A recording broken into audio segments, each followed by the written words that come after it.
Hey everyone, thanks for tuning in. This episode is brought to you by my course, Rest Assured. If you've been struggling with falling asleep, or staying asleep, or just not waking up feeling well rested, you've come to the right place. Cognitive behavioral therapy for insomnia, or CBTI, is the gold standard intervention in the management of insomnia. Rest Assured is a digital course that walks you through CBTI, step by step, with everything you need to succeed. Each of the 6 weekly modules guides you through some important background information for the different techniques, explores the evidence based techniques in detail, provides multiple examples of exercises so you can find the one that works for you, and reviews the work you've completed since the last module. And Rest Assured is just not another DIY left to your own devices, but rather, you get direct access to me, a board certified sleep physician, in twice monthly office hours, where you can ask me face to face any questions you may have about the course material. So check out www.wellrestedmd.com/RA to learn more.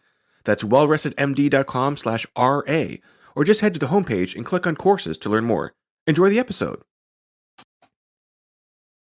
Hey there, friends and neighbors. You're listening to the Well Rested Podcast, episode number 69, Lose Weight in Your Sleep. I'm your host, Dr. Joshua Lennon. What if I told you all you had to do to lose weight was just sleep? Sounds too good to be true? In this week's episode, I'll take a look into whether sleeping will actually help you achieve a more ideal body weight.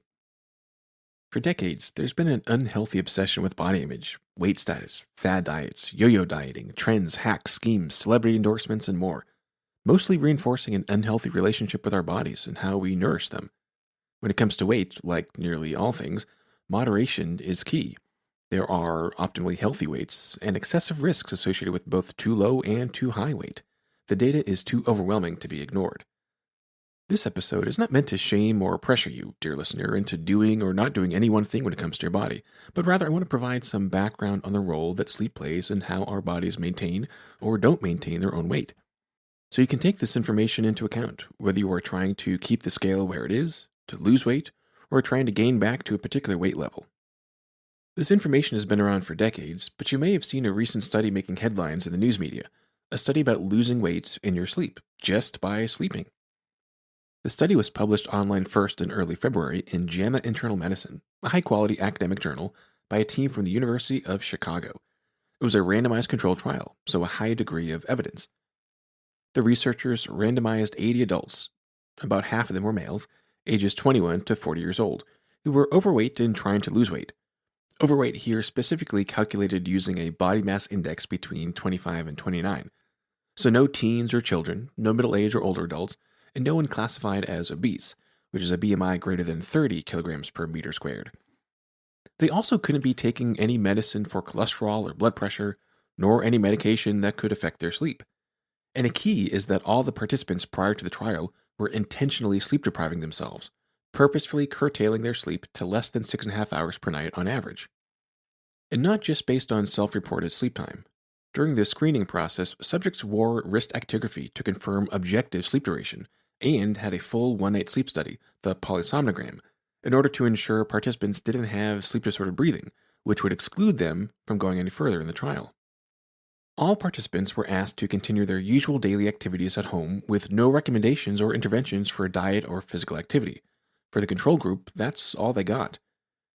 The intervention group underwent 2 weeks of sleep extension in an effort to gradually expand their time in bed to 8.5 hours, similar to what we discussed as the second half of sleep restriction therapy back in episode 64, gradually expanding the time in bed to allow sufficient opportunity for sleep. Compared to sleep restriction therapy, however, in this study there was no effort to reduce the time in bed or improve sleep efficiency first. But since time in bed was short to begin with, they just skipped right to the sleep extension part. The participants in the intervention group had a structured interview going over key sleep hygiene habits, something I talk about a lot here, and in greater depth in the first 15 or so episodes. They were then provided specific individualized recommendations on how to go about extending their time in bed over the course of the next 2 weeks. Halfway through, 1 week into the sleep extension effort, subjects in the intervention group met a second time with the research staff, received even more guided personal feedback about the first week and how to bolster them for the second week of extension. All the while, participants continued to wear sleep trackers, FDA-approved actigraphy watches discussed back in episode 38. All participants had their energy intake and expenditure tracked using a technique called doubly labeled water. basically tracking changes in heavy water, molecules of H2O with extra neutrons in the hydrogen and oxygen, creating radioisotopes that can be measured and tracked by fancy X-ray techniques. The participants had modem-enabled scales that sent data directly to the researchers, but did not reveal the weight to the subjects themselves. Metabolic rates were also calculated using calorimetry and a standardized meal. Looking just at their sleep, the intervention was a success.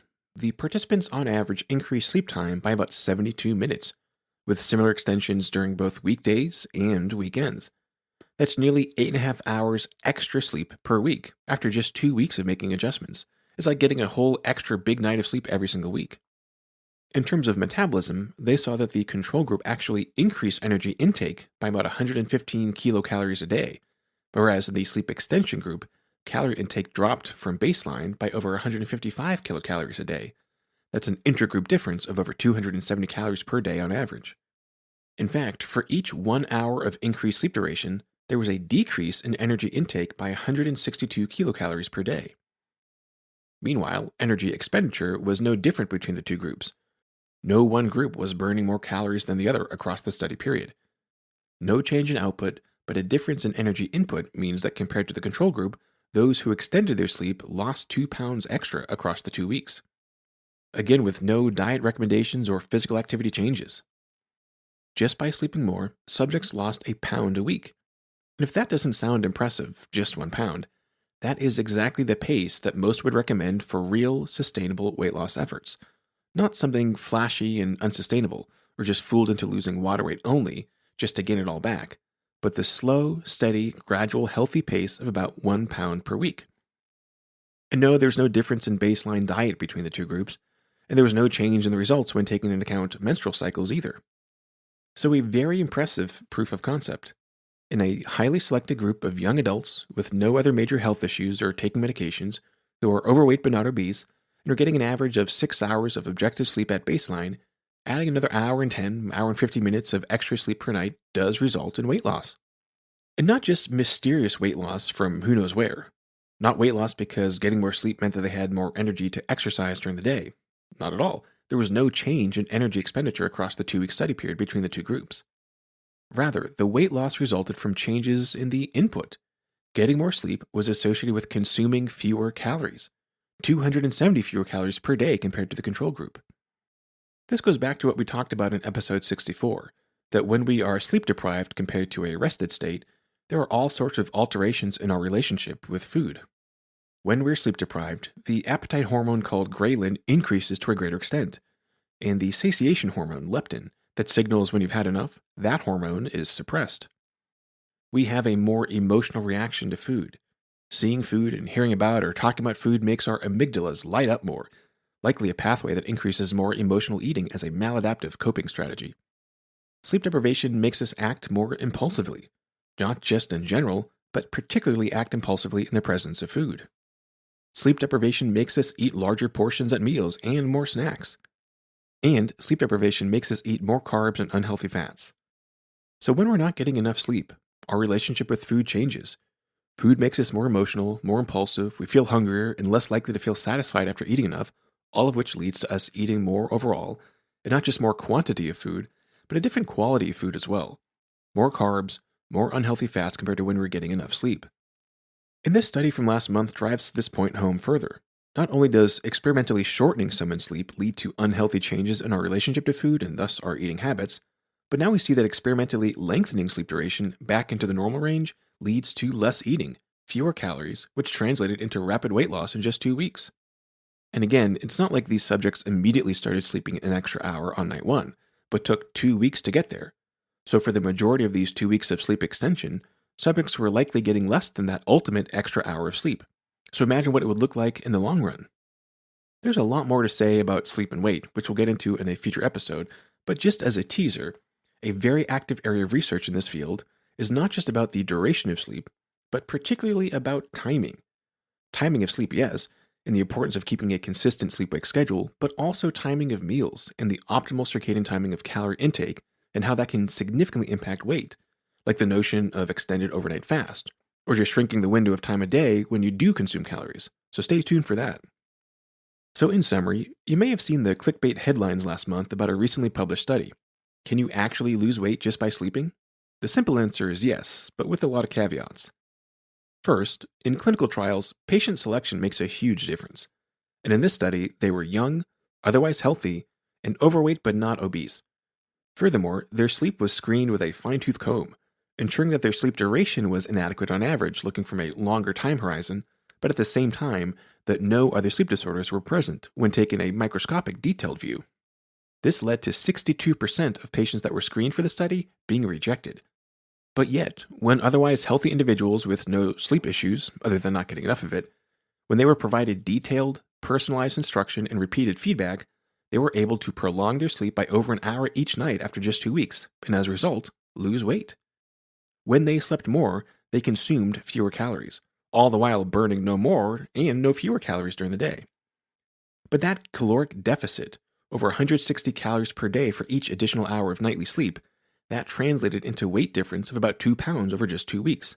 Not dramatic, but right on target. Will an intervention work for people with less than ideal health? It's hard to say. What about those who are not just overweight but have a BMI in the obesity range? Not sure.